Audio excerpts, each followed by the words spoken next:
ታሽብበት አንቲም 3 ቀን 4 ቀን አልፈዋል። ምንም ቀላል ነገር ነው። በ3 እና በ4 ቀን ውስጥ ምንም የሚቀየር ነገር የለም። የጀመርከው ነገር የለም። በ3 ቀን በ4 ቀን አይደለም ሩታኔ እና አንቺ ከተለያየን እኮ ስንት ጊዜ ሆነ እንዴ? ሰው ነኝ እኮ ወንድ ልጅ ነኝ። ወይ እሺ፣ ከዛ ምን አይነት አስተሳሰብ ነው ያለሽ? ወይ አይደለም፣ እንደዛ አይደለም። ይሁን በጣም በቅርቡ ነው፣ በጣም በቅርቡ ነው ነገሮች የተቀየሩት። አታስመስል እንዴ። ስንገናኝ እኮ የሆነ ያወራው ሀሳብ ነበረ እንዴ። ከወንድም ከዚህ ጋር እኮ ስንገናኝ በቅርቡ በጣም ብዙ ያወራቸው ነገሮች ነበሩ። ከዛ በኋላ ነው ነገር የተቀየረው። ከዛ በኋላ በጣም በ5 ቀን በ6 ቀን የማይመስል ነገር እየተዋወቀልን እንዋሻሻለን። ቆይ የሁሉ ነገር መፍጠር ለምን አስፈለገሽ? ዛሬ ላይ እኔ የምትፈልጊ ከሆነ የሁሉ ነገር መፍጠር ለምን አስፈለገሽ? ነገር ለምን አስፈለገ? የሁሉ ነገር እኔ አንቺን ብዬ ብዙ ሰው አስቀይሜ መጥቼ ምናምን እግርሽ ስር ወድቄ ያኔ ጋሽዬ ሲለምንሽ ያሁሉ ነገር እንደዚህ ለምን ዝማር? ዛሬ ላይ በራስሽ ተነሳሽነት ምን ተገኘና ነው የሁሉ ነገር መቀየር የፈለገው? ወይስ እኔ አሁንም ያልገባኝ ነገር አለ? ያኔ ጋሽዬ ሲለምንሽ ጋሽዬ ሳይሆን አንተ ነህ መቀየር አለብን እንጂ ጋሼ ስለለመነኝ ስላለመነኝ አይደለም። አንተ ሌላ ሀገር ሄደህ እንደፈለግክ ስትሆን ጋሼ አዎ እየጠየቁኝ ነበር። ግን ደግሞ ያኔ ጋሼ ጥያቄ ሳይሆን ያንተ መስተካከል ነው ለእኔ ውሳኔ። ገባ? ያም ሆነ አንድ ነገር ልንገርሽ፣ አንድ ያዳምጪኝ። እንዴ አማካል እንዲ መዛቤር ያምኝ ዞር በሌልኝ። አሳልፈኝ በቃ። የሰማሽኝ ነው? አሳልፈኝ። አላሳልፍሽም። ወዴት ምትሄጂ? እኔ የአብርሽና የሩታ ሁኔታ ምንም አልገባኝም። ግራ የሚያጋባ ነገር ማለት ነው። እናንተ ገብቷችኋል? ቤተሰብ በነገራችሁ ላይ ሩታ የሆነ ሰዓት እንባዋ መጥቶ ነበረ። በጣም ለማልቀስ ፈልጋ በጣም ራሷ ተቆጣጥራለች እና በዚህ ልክ እየዋሸች ነው ብዬ አላስብም። ማለት እንባዋ መጥቶ እንባዋ በጣም ነው ራሷን የተቆጣጠረችው ዛሬ ማለት ነው። ልብ ልበላችሁ ካያችሁት።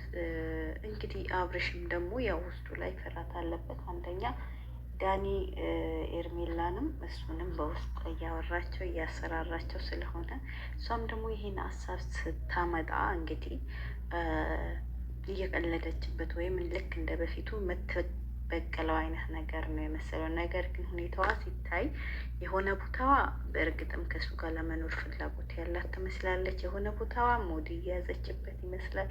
በቃ የሆነ ግራ የተጋባ ነገር ነው የሚሰሩት እና እኔ አልገባኝም። አሰላሙ አለይኩም ወረህመቱላሂ ወበረካቱ። ውድና የተከበራችሁ የልዕልት ቤተሰቦች ሰላም ሰላም ብያለሁ። ሰላማችሁ በዚህ ይበልልኝ። እንዴት ናችሁ? ልኝ ደህና ናችሁ ወይ? ረመዳን እንዴት ነው? ከኔ ጋር አልሐምዱሊላህ አሪፍ ነው ትላላችሁ። እንግዲህ ቀን ቀን መልቀቅ ትተናል። ማታ ማታ ነው ካሁን በኋላ ቪዲዮ ትሰራላችሁ ትላላችሁ እና እንግዲህ አሁንም የው ለነገ እየሰራሁላችሁ ነው እንጂ አሁን ከዚህ በኋላ ደግሞ አለቅም ማለት ነው። ምክንያቱም 2 ሰዓት ምናምን ሊሆን ነው በኢትዮጵያ 8 ሰዓት ከሌሊቱ ማለት ነው እና ለማንኛውም ቤተሰብ የሩታና የአብርሽ ነገር ግራ ነው የሚያገባ። እንዴት አትሉም? እሱ ሲመለስ እሷ ትጠማለች፣ እሷ ስትመለስ እሱ ይጠማል። ምንድን ነው ማለት በመሀላቸው ችግሩ ምንድን ነው ተብሎ ደግሞ ሲታይ ችግራቸው ኤርሜላ ናት። እነሱ ሰላም መሆን የሚችሉት ከኤርሜላ ብቻ ነው። እንግዲህ ኤርሜላ ስትወጣ ብቻ ነው ከህይወታቸው ማለት ነው።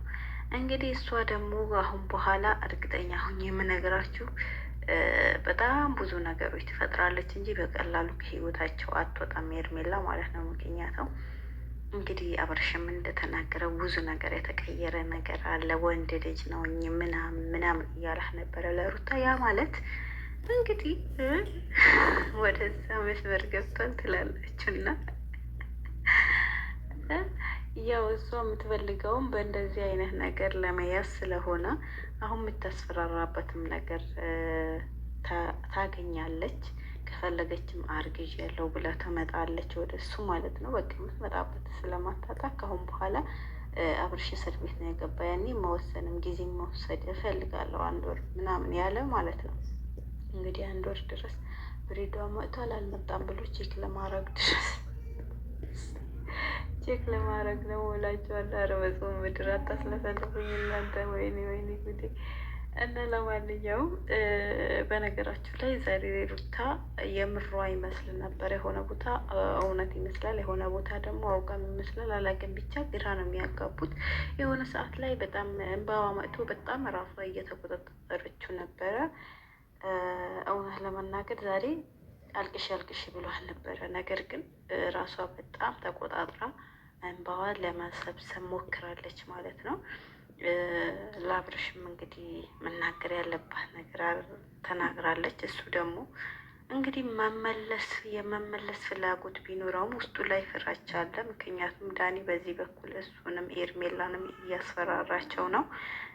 ለኤርሜላም እንደሚያፈቅራት ምናምን እየተናገረ ነው። አብርሽን ደግሞ እያስፈራራው ነው። ያው ከበፊትም ካደረገችው አንጻር በነገራችሁ ላይ አንዴ እንትን ለቀልድ ያደረግነው ነገር ሁሌ ሰዎች በዛ መንገድ ይሆናል እና ሁሌ የምንቀልድባቸው ይመስላቸዋል። አሁን አብረሽ ጋር ያለ ያን ነው። ከሩታ ጋር የመኖር ህልም አለው፣ ፍላጎት አለው። ነገር ግን ከዙሪያ ያሉ ሰዎች ከሚያርቅ አሁንም እንደባለፈ ልቅልድብኝ ነው የሚለው ነው የያዘው እና ያ ነገር ነው ያስፈራው። ያ ነገር ነው ወደ ውሳኔ እንዲገባ ያልፈለገ እንጂ አሁንም ቢሆን ኤርሜላን ትቶ ወደ ሩታ ይመጣል። አያችሁ፣ ያኔ ሁኔታዎች ስታዩት፣ ሀሳቡ ስትረዱት እንደዛ ነው። ውስጡ ፈርቷል እንጂ ኤርሜላን በአንድ ደቂቃ ጥሏት እንደሚመጣ ምንም ጥርጥር የለውም ማለት ነው። እንግዲህ ኤርሜላ ምን ትባያለሽ? ከአሁኑ ከህይወታቸው ብትወጪ ይሻልሻል። አብርሽ እንግዲህ ዛሬ ሆነ ያኔ ቁመቱ ነው እንጂ ከአንቺ ጋር ያለ ልቡ አሁንም ሩታ ጋር ነው። ይሄ እንኳን አይተሽ ትንሽ ትረጃለሽ ብዬ አስባለሁ። ነገር አእምሮሽም ልብሽም ተደፍነው መሰለኝ እና እንጂ ብዙ ነገር መረዳት ትችይ ነበረ። ግን ያው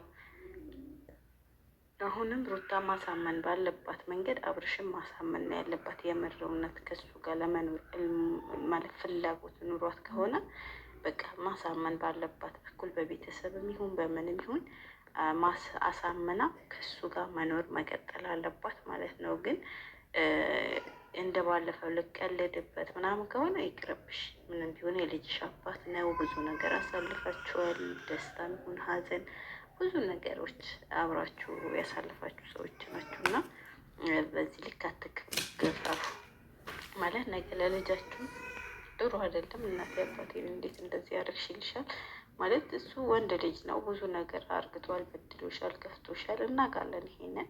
ነገር ግን እሱ አረገው ተብሎ ደግሞ አንቺም ደግሞ ብድር መመለስ የለብሽም። ምክንያቱም በቃ ማለት በቃ አብረው መቀጠል የምትችሉ ከሆነ ልጃችሁ አብሮ አሳድጉ፣ ካልሆነ ደግሞ በሰላም መለያየት ነው። ሰላምን የመሰለ ነገር የለምና ማለት ነው። ነገር ግን የሆነ ቦታ ላይ ሙድ እያዘችም ነው ይመስል የሆነ ቦታ ላይ ደግሞ እንባዋ መጥቶ ራሷ ተቆጣጥራ ምናምን እንትን ስትል ደግሞ እውነትም በቃ አምርራለች የሚለው ነው የወሰነው እና አሁንም ቢሆን ትመለሳለች ከቤት ብትወጣም እሱን ለማስፈራራት ነው ወይ እሱም ሀሳቡን ለማስቀየር ነው እንጂ ታያላችሁ። ነገ ደግሞ ሲመጡ ወጥቶ መልሷት ምናምን ወደ ቤት እንዲመልሳት እርግጠኛ ነኝ። ይከተላቸዋል ማለት ነው እንጂ በዛ ልክ እንደዛ ሆና እያወራችሁ በእርግጥ እሱም ግራ ተጋብቶ ነው ያው ውስጡ ላይ ፍርሃት ስላለ እንጂ የመኖሩ ፍላጎት በደንብ እንዳለው ያስታውቃል። ውስጡ ላይ ፍርሃት አለ። አንደኛ ከኤርሜላ ያሳለፋቸው ነገሮች አሉ ይመስለኛል። 1 ወርም ስጭኝ ያላት ለዛ ነው። ሁለተኛ ማለት ተናግሯልን ወንድ ልጅ ነኝ ብዙ ነገር ይቀየራል ምናምን ሲላት ያው ያ ነገር መሆኑ ትንሽ እንረዳለን ማለት ነው። ይሄን አክልማ እንዴ ትላላችሁ። ለማንኛውም ያንን ነገር ነው። ሩታ ደግሞ ማሳመን ባለብሽ መንገድ አሳምነሽ ከልጅሽ አባት እንግዲህ በቤታችሁ ቀጥሉ። ካልሆነ ደግሞ አንቺም የራስሽ ህይወት እሱም የራሱ ህይወት። ምንድን ነው ተንዛዛችሁብን እንዴ? ኧረ ተንዛዛችሁብን። ጾማችንን እንጹም ይብቃችሁ። ምንድን ነው በዚህ ልክ? ህፃን ልጅ ናችሁ እንዴ እናንተ? ትላልቅ ሰዎች ናችኋል። ለማንኛውም ውድ ቤተሰቦች ላይክ ሰብሽር እያደረጋችሁ ኧረ ምንድን ነው እናንተ 6000 ያስገቡኝ 300 ምናምን 300 ቀርቶኝ 300 ማምላት አቃታችሁ። ኧረ ሼር አድርጉ፣ ሰብስክራይብ አድርጉ። አበረታቱ። ላይክ ምናምን የለም። ምን ሆናችሁ ነው? ጭር ብላችሁ በሰላም ትላላችሁ። ውድ ቤተሰቦች ወዳችኋለሁ፣ አከብራችኋለሁ። ለነበረን ቆይታ ይህን ይመስላል። ወሰላሙ አለይኩም።